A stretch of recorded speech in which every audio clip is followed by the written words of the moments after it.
Hi guys. This story is an impossible enchantment from the Grey Fairy Book. There once lived a king who was much loved by his people, and he too loved them warmly. He led a very happy life, but he had a great dislike to the idea of marrying, and he had never the slightest wish to fall in love. His subjects begged him to marry, and at last he promised to do so. Well, to try.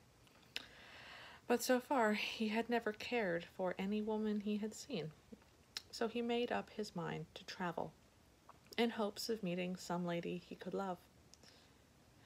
So he arranged all the affairs of state in an orderly way, and set out, attended by only one squire, who, though not very clever, had most excellent good sense. Those people indeed generally make the best fellow travelers. The king explored several countries, doing all he could to fall in love, but in vain. At the end of 2 years' journeys, he turned his face toward home, with as free a heart as when he set out. As he was riding along through the forest, he suddenly heard the most awful meowing and shrieking of cats you can imagine. The noise grew nearer and nearer, and at last they saw 100 huge Spanish cats rush through the trees close to them. They were so closely packed together that you could easily have covered them with a large cloak, and all were following the same track. They were closely pursued by 2 enormous apes, dressed in purple suits, and the prettiest and best-made boots you ever saw. The apes were mounted on superb mastiffs, huge dogs, and spurred them on in haste, blowing shrill blasts on the little toy trumpets all the time.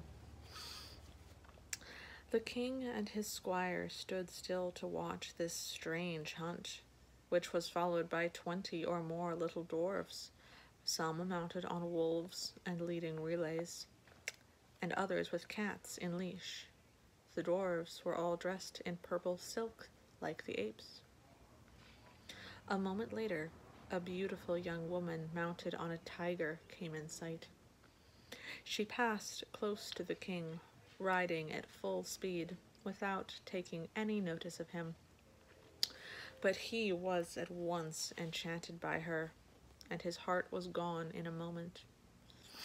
To his great joy, he saw that one of the dwarves had fallen behind the rest, and at once began to question him. The dwarf told him that the lady he had just seen was the Princess Mutinosa, the daughter of the king in whose country they were at that moment. He added that the princess was very fond of hunting, and that she was now in pursuit of rabbits. The king then asked the way to the court, and having been told, hurried off and reached the capital in a couple of hours. As soon as he arrived, he presented himself to the king and queen, and on mentioning his own name and that of his country, was received with open arms. Not long after, the princess returned, and hearing that the hunt had been very successful, the king complimented her on it. But she would not answer a word. Her silence rather surprised him, but he was still more astonished when he found that she never spoke once through all supper time. Sometimes she seemed about to speak, but whenever this was the case, her father or mother at once took up the conversation. However, this silence did not cool the king's affection, and when he retired to his rooms at night, he confided his feelings to his faithful squire. But the squire was not pleased at his king's new love, and took no pains to hide his disappointment. "Why are you vexed?" asked the king. "Surely this princess is beautiful enough to please anyone." "She is certainly very handsome," replied the squire, But to be really happy in love, something more than beauty is required. To tell the truth, sire, he added, her expression seems to me hard. That is pride and dignity, said the king, and nothing can be more becoming. Pride or hardness, as you will, said the squire. But to my mind, the choice of so many fierce creatures for her amusements seems to tell of a fierce nature, and I also think there is something suspicious in the care taken to prevent her speaking. The squire's remarks were full of good sense, but as opposition is only apt to increase love in the hearts of men, and especially of kings who hate being contradicted, the king begged the very next day for the hand of the Princess Mutinosa. It was granted him on 2 conditions. The first was that the wedding should take place the very next day, and the second, that he should not speak to the princess till she was his wife. To all this the king agreed, in spite of his squire's objections, so that the first word he heard his bride utter was the "yes" she spoke at their marriage. Once married, however, she no longer placed any check on herself, and her ladies-in-waiting came in for plenty of rude speeches. Even the king did not escape scolding, but as he was a good-tempered man, and very much in love, he bore it patiently. A few days after the wedding, the newly married pair set out for their kingdom without leaving many regrets behind. The good squire's fears proved only too true, as the king found out. The young queen made herself most disagreeable to all her court. Her spite and bad temper knew no bounds, and before the end of a month she was known far and wide as a regular vixen. One day, when riding out, she met a poor old woman walking along the road, who made a curtsy and was going on, when the queen had her stopped and cried, "You are a very impertinent person. Don't you know that I am the queen? How dare you not make me a deeper curtsy?" "Madam," said the old woman, "I have never learnt how to measure curtsies, but I had no wish to fail in proper respect." "What?" screamed the queen. "She dares to answer!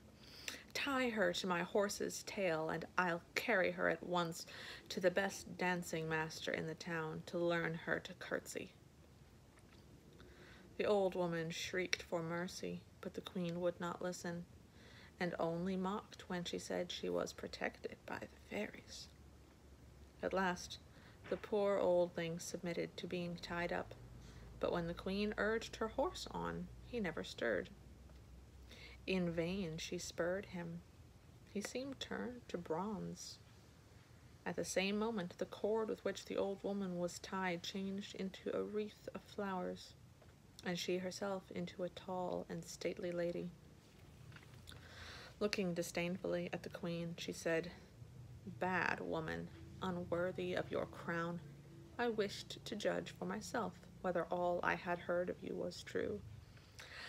I now have no doubt of it, and you shall see whether the fairies are to be laughed at." So saying, the fairy, her name was Placida, blew a little gold whistle, and a chariot appeared drawn by 6 splendid ostriches. In it was seated the fairy queen, escorted by a dozen fairies mounted on dragons. Having all dismounted, Placida told her adventures, and the fairy queen approved of all she had done, and proposed turning Mutinosa into bronze like her horse. Placida, however, who was very kind and gentle, begged for a milder sentence, and at last it was settled that Mutinosa should become her slave for life unless she should have a child to take her place. The king was told of his wife's fate and submitted to it, which, as he could do nothing to help it, was the only course open to him. The fairies then all dispersed, Placida taking her slave with her, and on reaching her palace she said, You ought by rights to be scullion, but as you have been delicately brought up, the change might be too great for you. I shall therefore only order you to sweep my rooms carefully, and to wash and comb my little dog." Mutinosa felt there was no use in disobeying, so she did as she was bid, and said nothing. After some time, she gave birth to a most lovely little girl, and when she was well again, the fairy gave her a good lecture on her past life, made her promise to behave better in future, and sent her back to the king, her husband. Placida now gave herself up entirely to the little princess, who was left in her charge. She anxiously thought over which of the fairies she could invite to be godmothers, so as to secure the best gift for her adopted child. At last she decided on 2 very kindly, cheerful fairies, and asked them to the christening feast. As soon as it was over, the baby was brought to them in a lovely crystal cradle, hung with red silk curtains embroidered with gold. The little thing smiled so sweetly at the fairies that they decided to do all they could for her.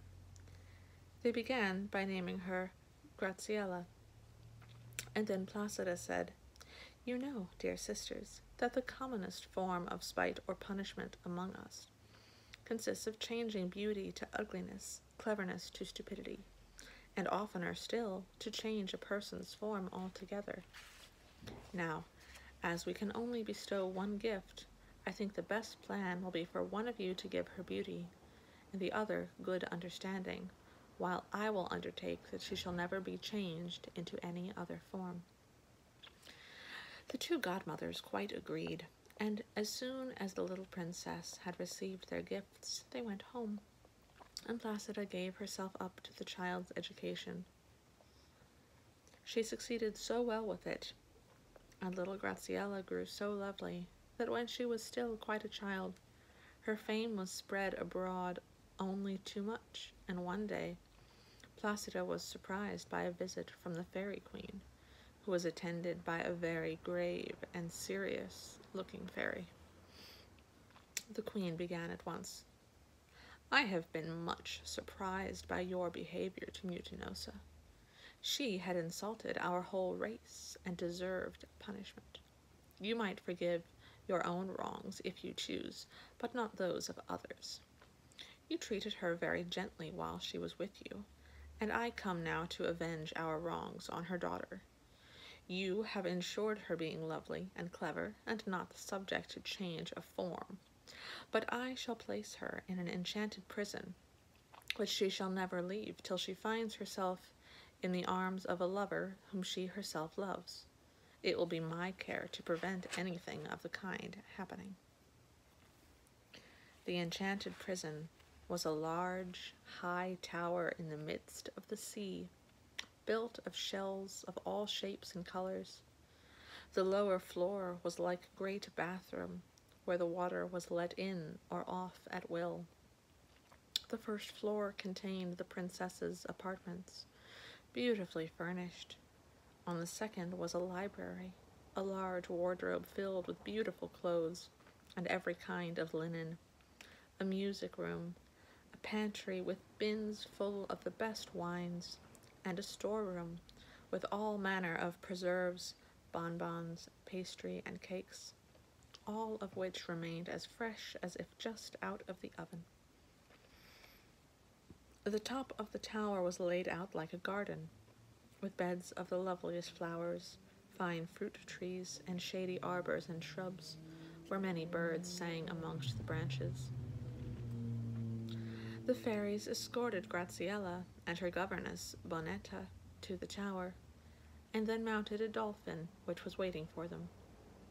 At a little distance from the tower, the queen waved her wand and summoned 2,000 great, fierce sharks, whom she ordered to keep close guard and not to let a soul enter the tower. The good governess took such pains with Graziella's education that when she was nearly grown up, she was not only the most accomplished, but a very sweet, good girl. One day, as the princess was standing on a balcony, she saw the most extraordinary figure rise out of the sea. She quickly called Bonetta to ask her what it could be. It looked like some kind of man, with a bluish face and long sea-green hair. He was swimming towards the tower, but the sharks took no notice of him. "It must be a merman," said Bonetta. "A man, do you say?" cried Graziella. "Let us hurry down to the door and see him nearer." When they stood in the doorway, the merman stopped to look at the princess and made many signs of admiration. His voice was very hoarse and husky, but when he found that he was not understood, he took to signs. He carried a little basket made of osiers and filled with rare shells, which he took to the princess.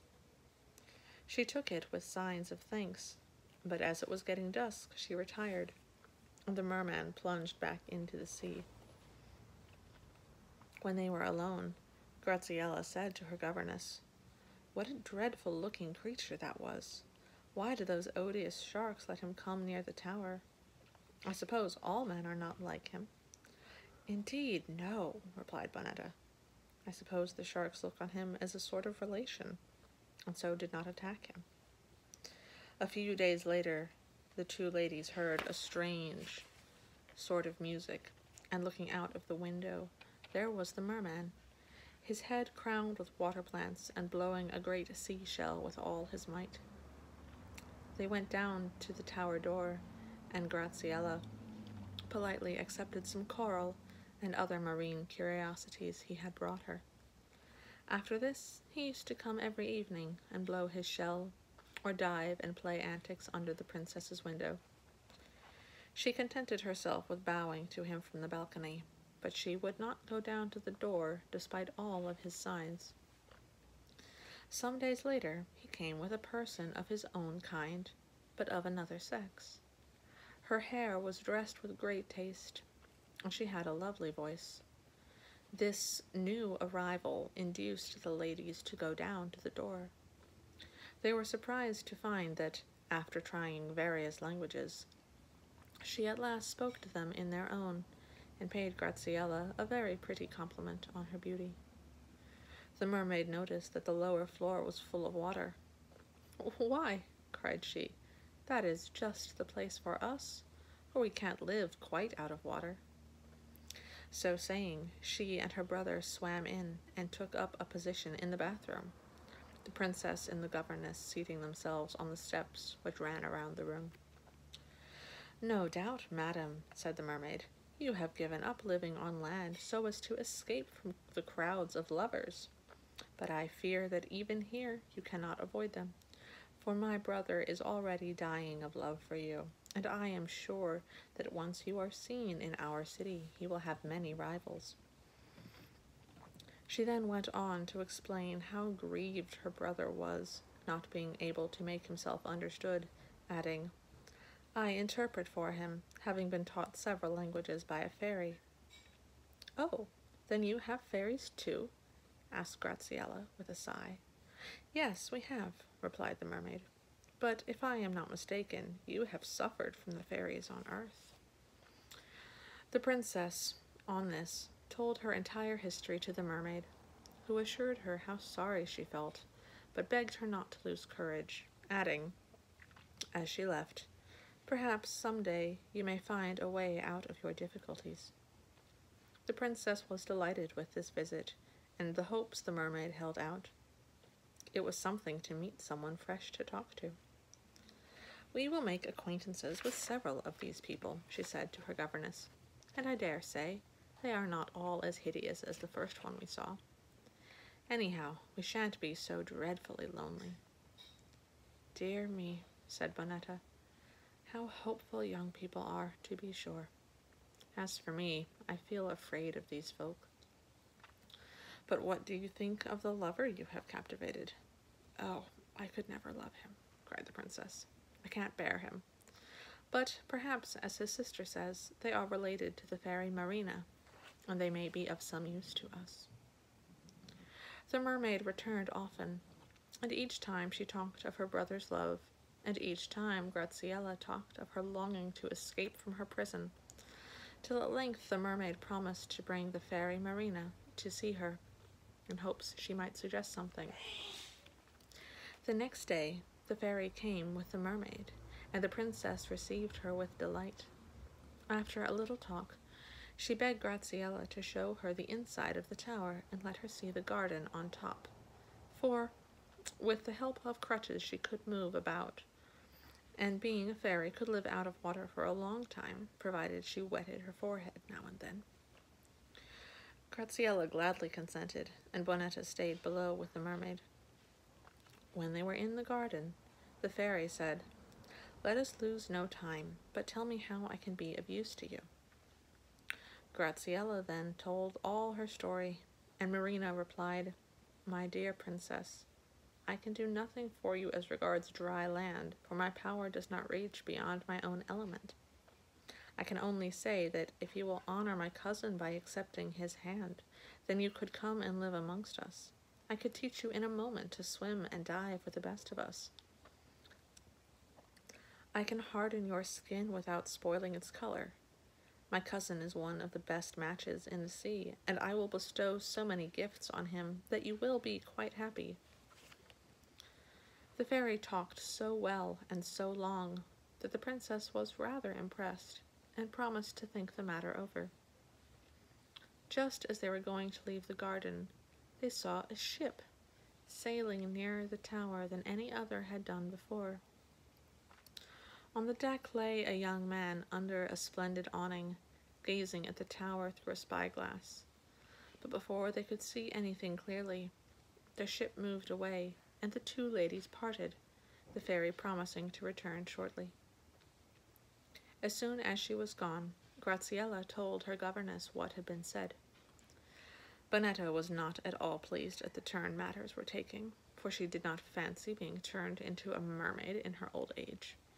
She thought the matter well over, and this was what she did. She was a very clever artist, and the next morning she began to paint a picture of a handsome young man, with beautiful curly hair, a fine complexion, and lovely dark eyes. When she finished, she showed it to Graziella, hoping it would show her the difference between a fine young man and her marine suitor. The princess was much struck by the picture, and asked anxiously whether there could be any man so good-looking in the world. Bonetta assured her that there were plenty of them, indeed, many far handsomer.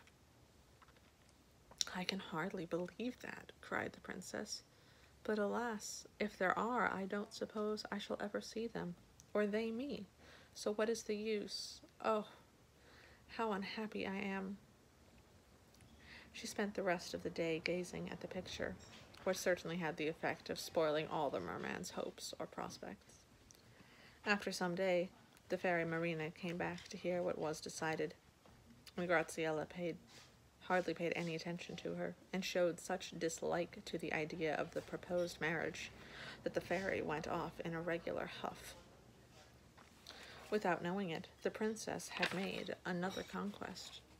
On board the ship which had sailed so near was the handsomest prince in the world. He had heard of the enchanted tower, and determined to get as near it as he could. He had strong glasses on board, and while looking through them, he saw the princess quite clearly, and fell desperately in love with her at once. He wanted to steer straight for the tower and row off to it in a small boat, but his entire crew fell at his feet and begged him not to run such a risk. The captain, too, urged him not to attempt it. "You will only lead us all to certain death," he said. "Please anchor nearer land, and I will then seek a kind fairy I know, who has always been most obliging to me, and who, I am sure, will try to help your highness." The prince was rather unwilling to listen to reason.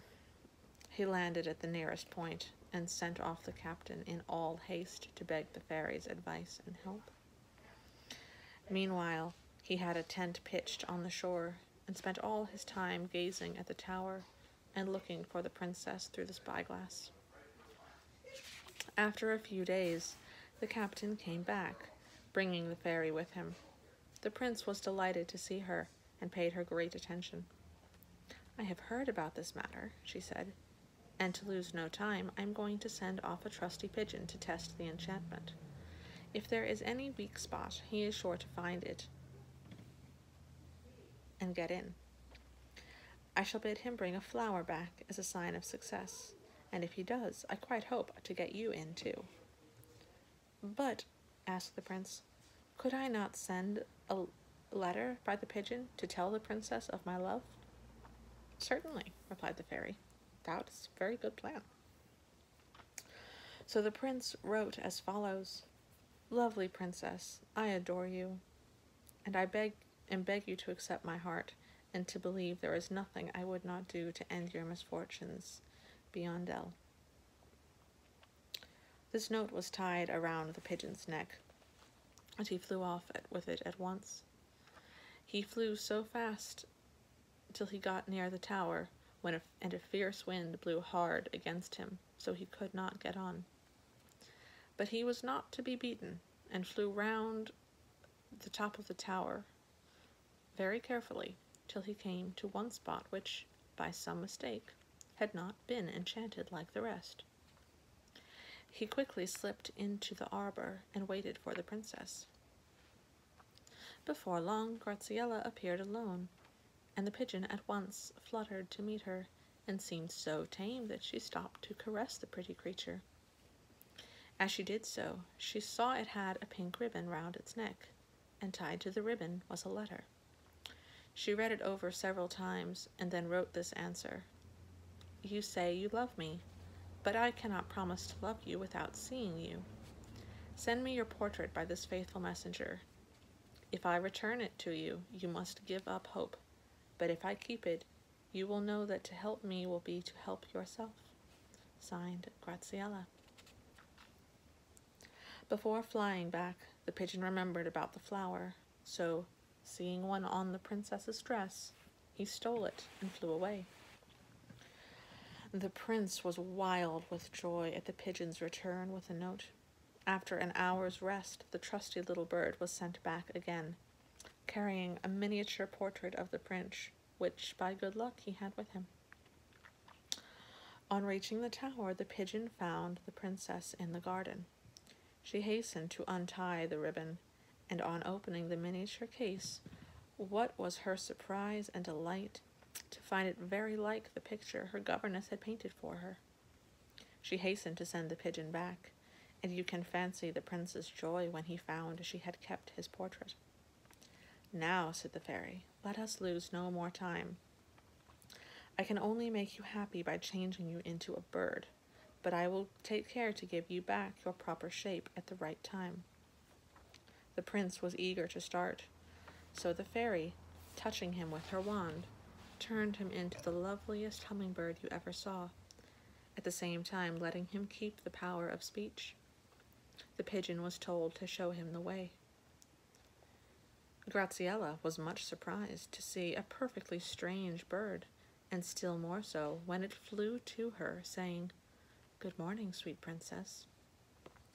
She was delighted with the pretty creature, and let him perch on her finger, when he said, "Kiss, kiss, little birdie," which she gladly did, petting and stroking him at the same time. After a time, the princess, who had been up very early, grew tired, and as the sun was hot, she went to lie down on a mossy bank in the shade of the arbor. She held the pretty bird near her breast, and was just falling asleep when the fairy contrived to restore the prince to his own shape, so that Graziella opened her eyes. She found herself in the arms of a lover who she loved in return. At that same moment the enchantment came to an end. The tower began to rock and split. Bonetta hurried up to the top so that she might at least perish with her dear princess. Just as she reached the garden, the kind fairy who had helped the prince arrived with the fairy Placida, in a carriage of Venetian glass drawn by 6 eagles. "Come away quickly," they cried. "The tower is about to sink." The prince, princess, and Bonetta lost no time in stepping into the carriage, which rose into the air as, with a terrible crash, the tower sank into the depths of the sea. For the fairy Marina and the mermen had destroyed its foundations to avenge themselves on Graziella. Fortunately, their wicked plans were defeated, and the good fairies took their way to the kingdom of Graziella's parents. When they arrived, they found that Queen Mutinosa had died some years ago, but her kind husband lived on peaceably, ruling his country happily and well. He received his daughter with great delight, and there were universal rejoicings at the return of the lovely princess. The wedding took place the very next day, and for many days after, balls, dinners, tournaments, concerts, and all sorts of amusements went on all day and all night. The fairies were carefully invited, and they came in great state, and promised the young couple their protection and all sorts of good gifts. Prince Biondel and Princess Graziella lived to a good old age, beloved by everyone, and loving each other more and more as time went on. The end.